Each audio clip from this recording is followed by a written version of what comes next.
Monday sa atin lahat. Ayan, ito ngayon guys. Malakas yung ulan dito sa Singapore. Ayan, kita nyo naman.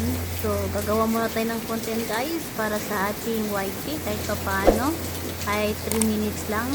Ayan, mag-iingat pala guys sa Pilipinas kasi mataas yung mga tubig nyo dyan. Lalo na yung kapatid ko dyan sa Pampanga. Ayan, lubog talaga sila ngayon guys. Sa awa ng Diyos. Sa labas lang naman yung umakyat yung tubig. Sa loob ng bahay, hindi naman.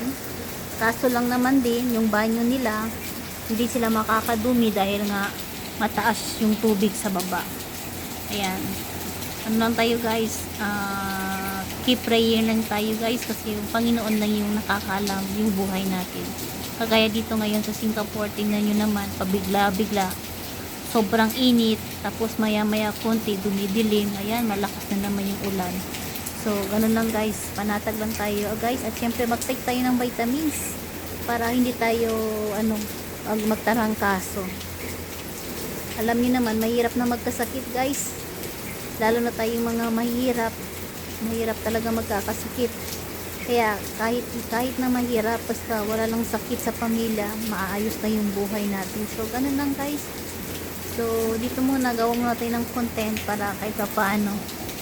Yan, tingnan nyo guys yung mga halaman. Si Achay nandun. Pabalik-balik.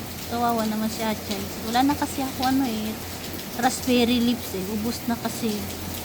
Kahapon naman, nung umalis din ako, ay hindi pala ako umalis kahapon. Nandito lang ako sa bahay. Hindi din ako nakalabas kasi nga, sobrang init din. Grabe yung pawis ko guys. Alam niyo naman ako, pawisan talaga ako Kaya, ayun, ano lang tayo guys, sipag-sipag lang tayo. Huwag tayo mawala ng pag-asa kasi lahat man talaga ng bagay ng gusto natin, Panginoon pa rin ang magdesisyon. Kaya, andito pa rin tayo, spread love lang tayo bawat isa. Ayan, marunong lang tayo umintindi at magkakaunawaan ng bawat isa. Siyempre, tuloy lang tayo guys sa buhay. Ayan, maraming salamat guys. Ito, magyaw-yaw muna ako para kahit paano mabubuo naman yung aking video na sa 3 minutes at magkakaroon tayo ng bagong account, bagong upload para sa ating YT.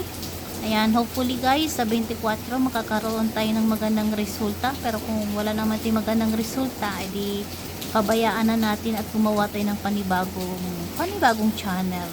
Hindi naman hadlang, sigurado dito tayo matututo kasi nagkakamali tayo.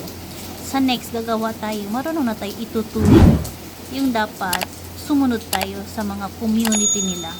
So ganun lang guys, maraming salamat. Happy Monday sa atin lahat.